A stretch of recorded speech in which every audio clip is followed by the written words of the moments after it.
혹시 앞에 성경책 있나요? 우리 성경 말씀 이사야서 53장 6절을 한번 찾아봅시다.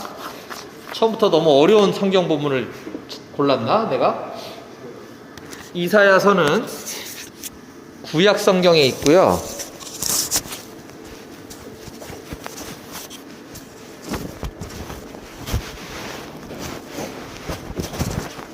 성경의 한 중간쯤에 있어요. 중간쯤. 찾았나요? 여기 색인을 보면 여기 쭉 창출래 민신수 쭉쭉쭉쭉 가면 아사렘 있나? 아사렘 찾았어? 아사. 그 사가 이사야야. 아사렘. 거기 쫙 펼치면 이사야가 나오지. 그러면 53장 6절. 찾았나요?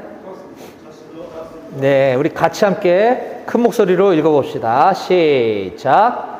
우리는 다 양 같아서 그릇 행하여 각기 제 길로 갔거늘 여호와께서는 우리 모두의 죄악을 그에게 담당시키셨도다. 아멘. 네.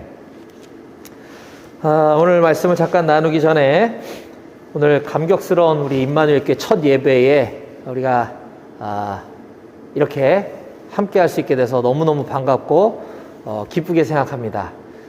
우리 서로 그냥 몇 명 안 되니까 이렇게 인사합시다. 반갑습니다. 반갑습니다. 네, 좋아요. 제 소개를 잠깐 하면 아까도 얘기했듯이 여러분들이 여기 말고 저쪽 거기 문예리인가? 이사 오기 전에 있던 데가?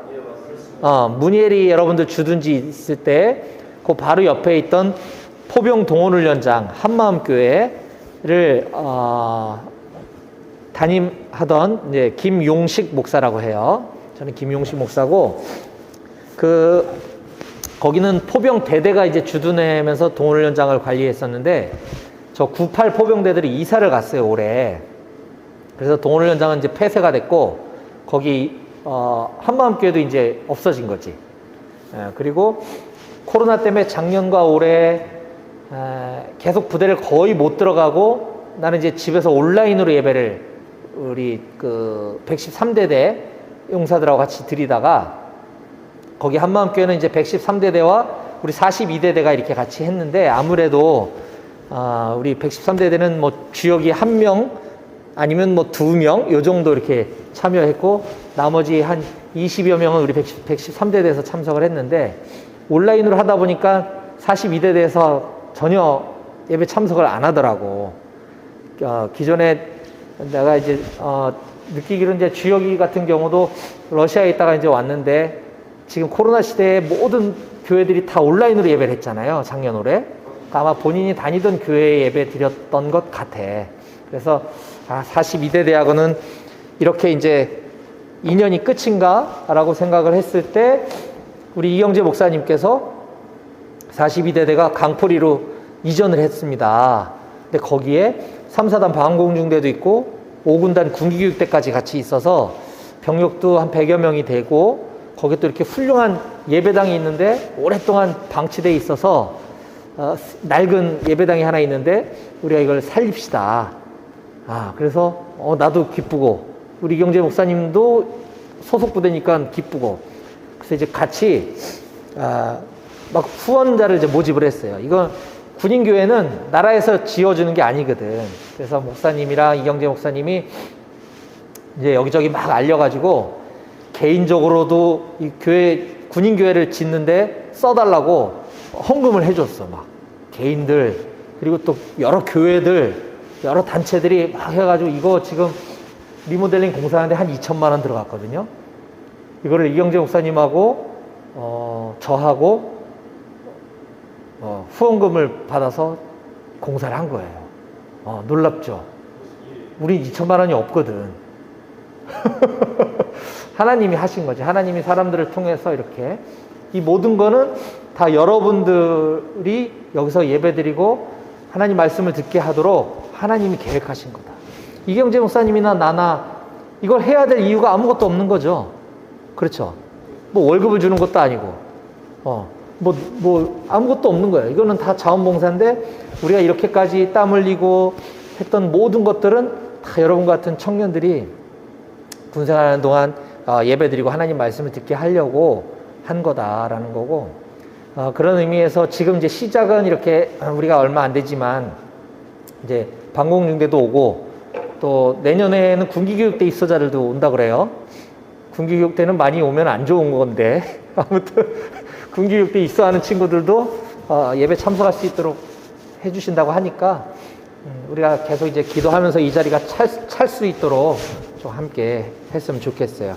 그리고 원래는 이제 지난주에 공사가 마무리되고, 지난 주일 예배부터 이제 오기로 했는데, 얘기 들었겠지만, 제가 지난주 금요일부터 갑자기 기침 감기가 온 거야. 기침 감기는 뭐 아무것도 아닌데, 사실은. 지금 코로나 시대에는 기침하면 사람들 못 만나게 하잖아요. 그래서, 토요일까지 좀 상황을 봐야 되겠다. 근데 토요일까지 계속 기침이 나더라고. 그래서 이제 부대에다가 얘기하고, 이경재 목사님한테 부탁을 해서, 이제 대신 오셔서 이제 예배를 인도해 주시고, 또 그 이후에도 나는 여기 계속 와야 될 사람이기 때문에 확실하게 해두려고, 내가 밀접 접촉자도 아니고, 뭐 다중시설 방문한 그런 것도 아닌데, 내가 PCR 검사를 받았어요, 그냥 토요일날. 그래서 지난 주일날 음성 나왔고, 감기도 지금 다 났고, 아무 문제가 없다. 그럴 일이 생기면 안 되지만, 혹시라도 또 그런 일이 생기면 또 다른 방법을 찾을 테니까, 그런 것들은 이제 걱정하지 않아도 되고.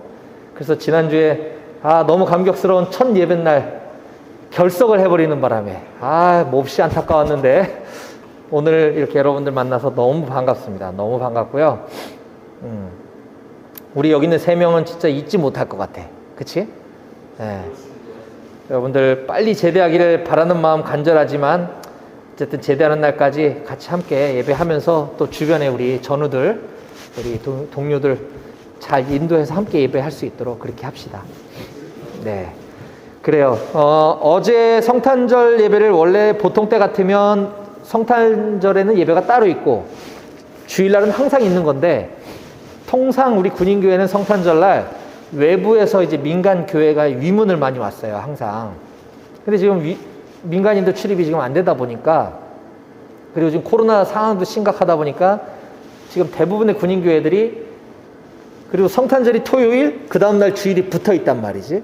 그래서 둘 중에 한 번 드리는 분위기가 지금 있더라고. 그래서 어떤 교회는, 대부분의 교회는 어제 예배를 따로 안 드리고 오늘 성탄 예배로 함께 드리고, 또 가끔 어떤 군인교회는 또 어제 예배 드리고 오늘 안 하는 데도 있고 그렇더라고. 근데 뭐 원래 따로따로 2번 했으면 참 좋았을 것을, 하여튼 내년에는 코로나가 빨리 끝나서, 지금 제가 아는, 아까도 얘기했듯이 이거 군인교회 지어달라고 여기 한 번도 와보지도 않고 보지도 않은 사람들이, 많은 사람들이 그렇게 후원금을 해준 거잖아요. 얼마나 많은 사람들이 여기를 와보고 싶어 하겠어. 지금 위문 오고 싶다는 단체들이 줄을 섰어요, 지금. 그래서 내년 크리스마스 때는 여러분들이 없구나. 그 전에 최소한, 우리 민우, 한균이가 4월 19일인데, 한균이 제대하기 전에는 꼭 한번 위문을 한번 했으면 하는, 내가 민간 교회에서 이렇게 오셔서 할 수 있도록, 나는 준비가 다 돼 있는데, 코로나가 문제다. 코로나가 좀 풀려서 그런 날이 꼭 왔으면 좋겠습니다. 우리 기대하는 2022년이 되도록 합시다. 자, 오늘 이제 성탄 감사 예배로 드린다고 했죠. 성탄절은 우리가 아는 것처럼 예수님이 태어나신 날인데, 우리 기독교에서 가장 중요한 부분은 뭐니 해도 예수님이에요. 그죠? 우리가 하나님을 믿기도 하고 예수님을 믿기도 하는데, 신학적으로는 뭐 삼위일체다 해서 좀 어려운 말을 쓰는데, 어쨌든 하나님, 예수님, 성령님, 성령님은 오늘도 우리와 함께 계시는데 눈에 안 보이시는 하나님, 그러니까 영이신 하나님이고, 예수님은 하나님이신데 이유가 있어서 우리 인간처럼, 인간의 모습으로 이 땅에 오신 하나님이 예수님인 거예요. 그리고 하나님은 예전이나 지금이나 늘 항상 하늘에 계신 우리 하나님이시고, 그래서 하나님, 예수님, 성령님은 다 성부 하나님, 성자 하나님, 성령 하나님이라고도 불리우기도 하는데 이 세 분은 또 같은 분이시다. 그래서 우리가 삼위일체다라는 말을 써요. 근데 어쨌든 우리 하나님을 믿으면서 동시에 예수님도 믿는다. 성령님도 믿고. 자, 그런데 이 하나님을 얘기하는 종교들은 우리 말고도 있죠. 이슬람교에서도 하나님을 얘기하고 또 유대교인들도 하나님을 얘기하는데 차이점은 유대교에서의 하나님과 우리 하나님은 같아. 일단 같은데 유대교인들은 예수님을 안 믿어. 예수님은 메시아, 구원자, 우리 인류를 구원하실 분이 이제 메시아가 예수님인데 그들이 보는 구약 성경과 우리가 보는 구약 성경은 똑같거든요. 근데 유대교인들은 아직 메시아가 안 왔다고 믿어. 근데 우리는 메시아이신 예수님이 이미 오셨던 거죠. 2000여 년 전에. 그런 차이가 있다. 벌써 간식 왔나 보다. 간식 왔대? 지금 출발했고 한 5분 정도 걸렸어요. 근데 이게 오면은 바로 와서 가져와야 되나? 유병소에 놔두고 끝나고 찾으면은 좀 그런가? 얘기가 미리 안 돼서? 유병수 사람들이 알고 있어요. 모르겠지. 모르면 그 얼타가지고. 그치. 그래서 저희가 아마 가서 말을 그래. 그럼 그 방법을 찾아보자. 미리 말했으면 그러니까. 아니면 내가 다음 주부터는 미리 들어올 때 얘기를 좀 해야 되겠다. 그래서 유병근무자들 것 좀 챙겨주고, 유병근무자들 간식은 내가 따로 챙겨왔거든. 그래서 줬거든 아까 오면서. 이 햄버거 말고 다음 주부터는 햄버거를 좀 빼서 주고 좀 갖고 있으라고 해야 되겠다. 그게 낫겠지? 중간에 왔다 갔다 안 하고. 오케이. 어쨌든 그래서 유대교는 그렇다. 하나님은 같지만 그들은 예수님이 아직 안 왔다고 믿는 거야. 왜? 예수님을 죽인 사람들이 유대교인들이거든. 예수님이 오셔서 내가 하나님의 아들이다 얘기하니까 저 미친놈, 무슨 하나님이 사람으로 와, 이래가지고 사형을 시켜버린 거거든, 유대교인들이. 근데 그 예수가 하나님의 아들이라는 사실을 인정해버리는 순간 자기들은 하나님의 아들을 죽인 민족이 돼버리잖아. 그래서 유대교인들은 예수가 아직 메시아가 오지 않았다고 지금도 믿고 있어요. 그리고 이슬람교는 거기는 거짓말 종교야. 알라라고도 하고 하나님이라고도 걔네들이 얘기를 하는데 그 하나님이라는 말 때문에 기독교인들이 헷갈려해. 이슬람교가 믿는 하나님이랑 우리 하나님이 같은 하나님인 줄 아는데 천만의 말씀이다. 우리 하나님은 사랑이 많으신 하나님, 사랑의 하나님이고, 이슬람교들이 믿는 알라, 그들이 뭐 하나님이라고도 했다 알라라고도 했다 하는 그 신은 저주의 신, 폭력의 신이란 말이에요. 우리가 어렸을 때는 한 손에는 꼬란을, 한 손에는 칼을, 이런 말이 있었는데 요즘은 교과서에서 그 말이 빠졌다 그러대. 이슬람교는 경전이 성경이 아니고 코란이라고도 하는 꾸란이 경전인데 거기에 보면 성서의 백성들은 죽이라라고 돼 있어요. 성서의 백성들은 누구냐면 유대교, 기독교인들을 말하는 거야. 유대교인들, 기독교인들을 죽여야 걔네들은 천국을 간다고 생각을 하는 거죠. 그런 하나님이 어디 있어 세상에. 그건 알라 신이 그렇게 가리킨 거고, 말로는 하나님이라는 말을 쓰지만 그거는 동명이인이 아니고 동명이신, 이름은 같은데 전혀 다르다. 그러니까 우리들을 헷갈리게 하는 거다는 거지. 그러니까 이슬람교는 완전 다른 종교다. 거기도 예수를 인정을 해요. 예수라는 사람이 있다고 해. 그런데 예수는 그냥 선지자, 훌륭한 사람 중에 한 사람이다라고 얘기하지, 하나님의 아들, 뭐 구원자, 이거 절대 아니지 걔네들은. 그런 차이가 있다. 오직 기독교만이, 이 개신교만이 예수님이 하나님의 아들이라고 믿는 종교고, 예수님을 통해서만 천국을 갈 수 있다고 믿어요. 왜냐하면 성경이 우리에게 그렇게 가르쳐주고 있기 때문에. 요한복음 3장 16절에 보면 여러분들 잘 아는 말씀인데, 하나님이 세상을 이처럼 사랑하사 독생자를 주셨으니 이는 그를 믿는 자마다 멸망하지 않고 영생을 얻게 하려 하심이라. 들어봤죠? 이 말씀 들어봤어요? 처음 들어봤어요? 여러분들이 어렸을 때 교회를 조금만 다녔으면 들어봤을 텐데 정말 조금 다녔구나. 하나님이 세상을 이처럼 사랑하사 독생자를 주셨으니 이는 그를 믿는 자마다, 독생자 그가 예수님이죠. 이는 그를 믿는 자마다 멸망하지 않고 영생을 얻게 하려 하십니다. 그리고 요한복음 14장 6절에 보면 예수께서 이르시되 내가 곧 길이요 진리요 생명이니 나로 말미암지 않고는 아버지께로 올 자가 없느니라라고 예수님 말씀하고 있어요. 즉 아버지 하나님께 가는 유일한 길은 예수님으로 통해서만 갈 수 있다 하는 말이죠. 그분이 우리 예수님이시다. 예수님 외에는 하나님께 갈 수 있는 길이 없다. 전혀 없다. 다른 기독교를 제외한 모든 종교들, 심지어 뭐 샤머니즘, 조상신 뭐 이런 모든 종교들도 다 뭔가를 열심히 해야지 좋은 데 갈 수 있다고 믿잖아요. 그죠? 뭐 돈도 갖다 많이 바쳐야 되고 뭐 부적도 사야 되고 착한 일도 해야 되고 뭐 100일 기도 1000일 기도를 해야지 뭐가 문제가 해결되고 좋은 데 간다고 믿는데 오직 기독교만 예수님이 하나님의 아들이시고 예수님이 내 죄를 구원해 주셨다라고 하는 것을 믿기만 하면 우리는 끝나는 거예요. 그게 천국 가는 길이거든. 근데 왜 교회에서는 자꾸 뭐 11조 내라 예배 나와라 하느냐. 그거는 우리 믿음이 성장하기 위한 하나의 과정이지 헌금을 많이 내고 뭐 해야지 천국 가는 게 아니에요. 절대. 예배 몇 번 빠졌다고 천국 못 가는 것도 아니에요. 절대. 우리는 믿음으로만 구원을 받는 종교가 기독교다. 어쨌든 이런 얘기는 차차 이제 앞으로 하도록 하고, 자, 오늘은 그래서 이 유일하신 구원자 되신 예수님을 누구냐, 어떻게 표현하는 성경에 많은 얘기들을 하고 있어요. 아까도 내가 곧 길이다, 진리다, 생명이다. 길이신 예수님, 진리이신 예수님, 생명이신 예수님. 뭐 많은 표현들이 있지만 저는 오늘 그 중에서도 양으로 오신 예수님에 대해서 좀 이야기하려고 하는 거예요. 양.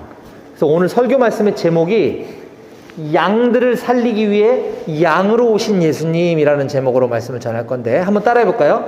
양들을 살리기 위해 양으로 오신 예수님. 예. 이 제목이 오늘 아까 처음에 여러분들이 펼쳐진 성경책 이사야서 53장 6절에 보면 그 이야기가 기록되어 있는 거예요. 다시 한번 읽어볼까요? 우리는 다 양 같아서 그릇 행하여 각기 제 길로 갔거늘 여호와께서는 우리 모두의 죄악을 그에게 담당시키셨도다. 아멘. 네, 성경책 이사야 53장 6절에 있는 말씀이죠. 우리는 다 양 같다 그랬어요. 양. 자, 양이라는 동물이 우리가 흔히 볼 수 있는 동물은 아니잖아요. 뭐 대관령 양떼 목장 같은 데 가면 있다고는 하지만 우리 주변에서는 없는 것 같아. 근데 양이라고 하는 동물의 특징이 이런 게 있다고 하는데 잘 들어보세요. 양은 눈이 나쁘대. 시력이 안 좋아. 그래서 앞에서 뭐가 아른거리다가 얘가 움직이면 걔를 쫓아가는 습성이 있대요. 양이. 눈이 안 좋다. 그리고 양은 잘 속는데. 그래서 그 야생 동물들, 야생 개들이 양을 막 현혹시켜가지고 양을 인도하는 목자처럼 행세한 다음에 끌고 가서 계곡에다가 갖다가 처박아 놓고 잡아먹는다는 거지. 양이 그렇게 잘 속는 동물이래요. 그리고 양은 잘 넘어진대. 양이 이렇게 털이 복실복실하고 다리가 이렇게 있잖아요. 이 다리에 힘이 없나 봐. 그래서 양은 잘 넘어진대요. 그리고 한번 넘어지면 스스로 못 일어난대, 양이. 꼭 목자나 누가 이렇게 세워줘야지 일어날 수 있대. 그리고 넘어졌다가 이렇게 세워줘도 금방 중심을 못 잡고 또 중심을 잘 못 잡는데, 마치 어린아이가 두발 자전거 배우듯이 이렇게 세워놓은 다음에 좀 몇 걸음 걸을 수 있도록 이렇게 해줘야 양이 이제 생활을 할 수 있다는 거예요. 그리고 양은 자기밖에 모르고 굉장히 이기적이래. 새끼 양이 배가 고파서 어미 양처럼 보이는데 쫓아가면 보통은 주잖아요. 이 젖을 안 준대. 자기밖에 몰라. 그리고 방향 감각이 없어. 양은 어디가 동서남북인지 뭐 어디를 가면 뭐가 있는지 방향 감각을 모른다. 그리고 양은 회귀 본능, 자기가 왔던 길로 다시 돌아가는 그 본능이 있다는 거예요. 그리고 자기 자신을 방어할 수 있는 능력이 없대, 양은. 그러니까 누군가 자기를 지켜줘야 돼. 그래서 양들에게는 반드시 목자가 있어야 되고, 아니면 양을 치는 개가 있어야 보호를 받을 수 있다. 그리고 양은 죽을 때가 되면 온순해진다는 이런 여러 가지 특징들이 있는데, 자, 쭉 들어보니까 어때요? 우리 사람들하고 굉장히 비슷하지 않나요? 우리 사람도 눈이 나쁘다는 게 단순한 시력이 나쁘다는 의미일 수도 있지만 영적인 분별력이 없다는 거지. 이게 진짜인지 가짜인지를 구별을 잘 못하는 거예요, 사람들도. 그리고 사람들도 잘 속지. 어디서 이단 사이비 신천지들이 와가지고서 막 이만희가 하나님이라 그러면 속아버려요. 잘 속아. 그리고 사람들도 잘 넘어져. 좀 인생 살다가 조금 힘든 일 생기면 좀 그걸 극복해보고 좀 이겨내려고 하는 게 아니라 금방 포기해버린단 말이에요. 인생을 잘 넘어져. 그리고 한번 실패하면 또 잘 못 일어나. 사람들도. 물론 다는 아니겠지만, 그렇죠? 그리고 인간이야말로 얼마나 이기적이고 개인적인 동물이에요. 그렇죠? 양하고 굉장히 비슷해. 그리고 방향 감각이 없어. 내가 어떤 길로 가야 되겠다. 내가 군대 제대하고 뭘 해야 되겠다. 뭐 이건 여러분들 책만 하는 게 아니에요. 그냥 요즘 세태를 얘기하는 거야. 내 인생에 어떤 목표를 설정하고 내가 어떤 방향을 가지고 가지 못하는 경우가 일반적이야. 방향 감각이 없어. 그리고 한번 죄 짓고 벌을 받았는데 다시 나는 손 털었어, 난 손 씻었어 라고 하지만 다시 또 그 죄의 자리로 가는 경우가 많죠. 왔던 길로 다시 되돌아간단 말이에요, 사람도. 자기 자신을 스스로 방어할 수 있는 능력도 없고. 이처럼 우리 인간들이 굉장히 양의 모습과 흡사하다. 그래서 다시 한번 성경 말씀, 아까 우리가 읽었던 이사야서 53장 6절에 보면 그렇게 표현하고 있는 거예요. 우리는 다 양 같아서 그릇 행하여 잘못된 길로 행했다는 거거든요. 우리는 다 양처럼 잘못된 길로 행해서 각기 제 길로 자기 멋대로 살아왔다는 뜻이야. 자기 멋대로. 그런데 여호와께서, 하나님께서는 우리 모두의 그런 죄를 그에게, 그가 누구냐면 예수님에게 담당시키셨대.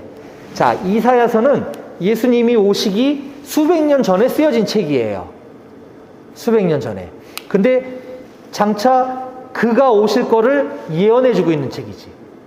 여호와께서는 우리 모두의 죄악을 그에게, 장차 오실 예수에게 담당시키셨대. 자, 그럼 그 담당시키셨다는 게 뭐냐? 구약 시대에 특히 이 히브리 사회에서는, 유대인들 사이에서는 제사 제도가 굉장히 발달돼 있었어요. 제사는 그냥 우리처럼 뭐 죽은 조상 기리면서 명절 때 제사 지내는 이런 거 정도가 아니라 그건 기본이고, 명절 때 제사 지내는 건 기본이고, 평상시에 내가 잘못한 게 있으면 그때마다 제사를 드렸어야 되는데, 제사 방식이 그냥 뭐 우리가 조상신한테 뭐 먹을 것 좀 사놓고 하는 게 아니라 산 짐승을 잡아야 돼. 양을 잡아서 목을 따고 피를 흘리고 가죽을 벗기고, 그 매뉴얼이 있어요. 매뉴얼이. 제사 지낼 때 짐승을 어떻게 잡으라는 매뉴얼이. 어떤 속죄제를 지낼 때는 어떤 동물을 어떻게 잡아서 어떻게 드려라. 속건제를 드릴 때는 뭘 어떻게 해서 어떻게 해라. 제사 종류도 되게 많고 그때마다 짐승을 다 잡아야 돼. 이게 제사 방법이었었어요. 히브리서에 보면 율법을 따라 거의 모든 물건이 피로써 정결하게 되나니 피 흘림이 없은즉 사함이 없느니라는 말이 있어요. 이게 뭐냐? 하나님이 무슨 흡혈귀도 아니고 피를 좋아하시나? 그게 아니고, 짐승을 죽였다는 건 피가 나는 거잖아요. 그죠? 짐승을 잡아서 죽여서 그걸로 제사를 드려야 죄가 용서함을 받는다는 뜻이에요. 피 흘림이 없은즉 사함이 없느니라. 이런 제사를 드려왔는데, 이제 예수님, 하나님께서는 하나님의 독생자, 하나밖에 없는 아들 예수님을 희생 제물로 이 땅에 보내주셨다는 거예요. 희생 제물로. 그게 양이죠, 양. 요한복음 1장 29절에 보면 요한이 예수님이 이제 이 땅에 태어나셨어요. 그 예수님을 보고 이런 말을 해. 이튿날 요한이 예수께서 자기에게 나아오심을 보고 이르되 보라 세상 죄를 지고 가는 하나님의 어린 양이로다. 아까 우리가 세 번째 마지막에 불렀던 찬양 보라 세상 죄를 지고 가신다 주라 시인한 자 따라 나서자 아까 불렀죠. 이게 바로 이 요한복음 1장 29절을 모티브로 해서 만든 찬양인 거예요. 보라 세상 죄를 지고 가는 하나님의 어린 양이로다. 하나님의 어린 양. 이 의미는 희생 제물로 오셨다는 거죠. 희생 제물. 그래서 예수님이 십자가 달려 죽으셨잖아. 그쵸? 그게 바로 스스로 희생 제물이 돼서 스스로 죽으신 거예요. 왜? 우리의 아까 구약시대의 제사법은 죄를 용서받기 위해서는 그때마다 짐승을 잡아서 제사를 지냈어야 됐다 그랬잖아요. 예수님이 스스로 제물이 돼서 죽으신 거지. 그게 십자가예요. 근데 그때마다 이 수많은 사람들을 할 수가 없잖아. 한 번에 끝내주신 거야. 한 번에.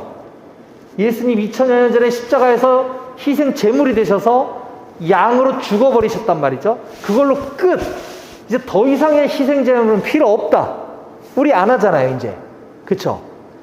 안 그랬으면 우리 계속 동물 잡아서 제사 지냈어야 될 텐데 이제 그럴 필요가 없어졌다. 그때까지는 죄 용서받는 방법이 그 방법이었는데 이제부터는 하나님이 방법을 바꿔주셨어. 더 이상 짐승 안 잡아도 돼. 내가 내 아들 잡았어. 예수가 양이야. 이제 너희들 죄는 다 끝났다. 그 사실을 그냥 믿고 받아들이기만 하면 된다는 거지. 그게 바로 예수님이에요. 이처럼 어리석은 양들, 우리와 같은 인간들을 살리기 위해 예수님은 본인도 양으로 오셨는데 그 예수님의 양의 특징은 제물로 오셨다. 제물. 죽기 위해서 오셨다는 거예요. 그 이유는 단 하나, 우리를 살리고 구원하시기 위해. 그래서 성경은 예수를 그리스도라고 얘기합니다. 그리스도. 예수 그리스도. 많이 들어봤죠? 예수 그리스도. 그리스도란 말이 무슨 말이냐면 이게 외래어예요, 외래어. 헬라어인데 그리스도는 우리말로 하면 구원자란 뜻이야. 구원자. 그걸 헬라어로 그리스도. 신약 성경은 헬라어로 쓰여졌는데 신약에는 그래서 다 그리스도 이런 말이 나오고 구약 성경은 히브리어로 쓰여졌는데 히브리어에서는 구원자를 메시아라고 해요. 메시아 들어봤죠? 같은 말이야. 메시아는 히브리 말이고 그리스도는 헬란 말. 둘 다 구원자라는 뜻이에요. 구원자. 그래서 메시아 그리스도가 다른 말이 아니라 같은 말이다. 우리 한글로 얘기하면 구원자. 예수는 구원자란 뜻이죠. 자, 예수님은 뭘 구원하시기 위해서 오셨다? 우리를 구원하시기 위해서 오셨다. 우리 죄를 살리기 위해서 오셨다. 예수님이 오지 않았으면 우리는 짐승을 잡아서 계속 난 어제도 나쁜 생각했다. 오늘도 짐승 양 잡아야 돼. 오늘도. 나 오늘도 오다가 누구한테 욕했다? 그럼 오늘 또 양 잡아야 돼. 이제 그럴 필요 없어졌대요. 예수님이 근데 그런 나쁜 짓 이런 정도가 아니라 이것도 나중에 자세히 얘기하겠지만 우리 인간의 가장 본질적인 죄는 하나님을 모르고 살았던 게 가장 큰 죄예요. 자, 생각해 봅시다. 부모님이 여러분들을 낳았어. 근데 나는 부모님 인정 안 해. 난 부모님 몰라. 나 부모님 안 봐. 내가 알아서 살 거야. 이거 아주 폐륜하잖아요. 그쵸? 바로 하나님이 저와 여러분들을 만드신 거야. 하나님이 우리를 이 땅에 보내주셨고 우리를 각자 부모님을 통해서 이 땅에 태어나도록 창조해주신 신이신 하나님이 있는데 우리는 하나님을 몰라 나 하나님 몰라. 하나님 안 믿어.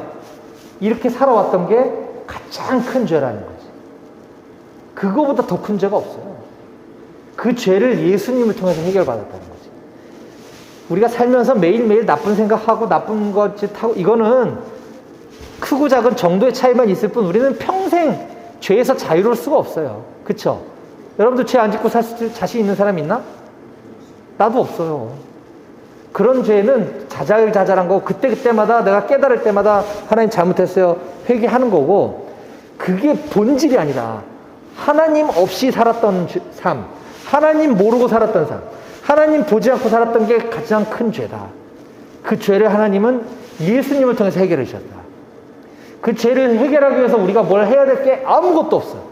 교회에다 갔다가 헌금 바치지 않아도 되고, 헌금 하지 말란 얘기가 아니고, 그게 죄를 해결하는 방법이 아니라는 얘기예요. 그냥 그 예수님, 그 사실을 내가 믿기만 하면 돼. 그게 중요하다. 근데 안타깝게도 오늘날 교회를 오래 다녔다고 하는 사람들도 교회를 왜 다니냐고 물어보면 내가 지은 죄가 많아서, 내가 착하게 살라고 이런 얘기를 해요. 물론 예수님을 믿고 하나님의 그 은혜에 감격하면 사람이 바뀌기는 해, 성품이. 근데 그러기 위해서 우리가 교회를 다니는 게 아니다. 우리는 예수님을 믿고 예수님을 받아들였기 때문에 그 예수님이 원하시는 삶을 살도록 노력하는 사람들이 그리스도인이다라고 하는 사실이에요. 뭔가 내가 이루고 싶은 일이 있을 때 그때 교회 와서 막 열심히 기도하는 거는 기독교 신앙의 본질이 아니야.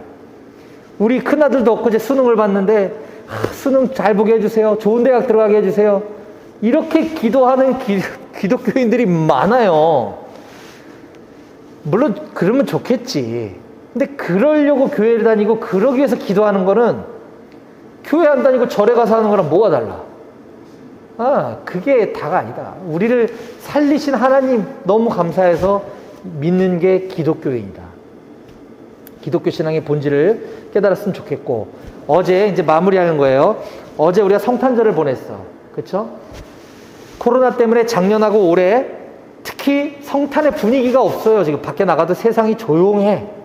지금 음식점이나 술집도 뭐 9시 이후에는 문 닫고, 뭐 4인 이상, 뭐 6인 이상 안 된다 그러고. 그러니까 지금 성탄절 분위기가 말이 아니야. 근데 저는 이건 되게 다행이라고 생각하는 게, 그동안 성탄절은 어떤 날이었습니까? 젊은이들이 술집에서 흥청망청 서로 자기들끼리 선물 주고받고, 루돌프 사슴코는 뭐 산타클로스 뭐 이러고 즐기는 파티 날 아니었나요? 할로윈데이랑 성탄절이랑 뭐가 다르지? 그쵸? 원래 성탄절은 예수님이 이 땅에 오신 날을, 예수님의 생일이잖아. 근데 너무 변질돼도 너무 심하게 변질됐다. 예수의 예자도 모르고 예수님 믿지도 않는 사람들이 더 좋아해. 딴 것 때문에. 잘못됐다. 성탄절은 예수님이 오신 것을 기뻐하고 감격해하고 감사드리는 날이다. 근데 더 자세히 들여다보면 예수님이 이 땅에 왜 오셨다 그랬어요? 죽으러 오신 거잖아. 우리를 살리기 위해서 죽으러 오신 거예요. 한편으로는 너무 감사한데 한편으로는 굉장히 슬픈 거거든. 그 성탄의 의미를 이제부터라도 올바로 가슴에 새기고 감격해 하면서 살아가는 우리 42대대 형제들 다 될 수 있기를 주님의 이름으로 축원합니다. 아멘. 기도하시겠습니다. 하나님 아버지 감사합니다. 오늘 성탄 감사 예배에, 특별히 오늘 임마누엘 교회 첫 예배에 우리 사랑스러운 우리 3명의 우리 청년들과 함께 예수님 얘기를 알 수 있게 해주셔서 감사드려요.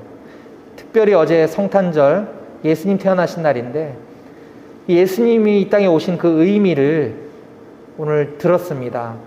주님 잊지 않게 도와주시고 그 예수님께 감사해하며 예수님 잘 믿고 신앙이 성장할 수 있는 우리 청년들 될 수 있도록 주님 도와주시옵소서. 감사드리며 예수님 이름으로 기도했습니다. 아멘.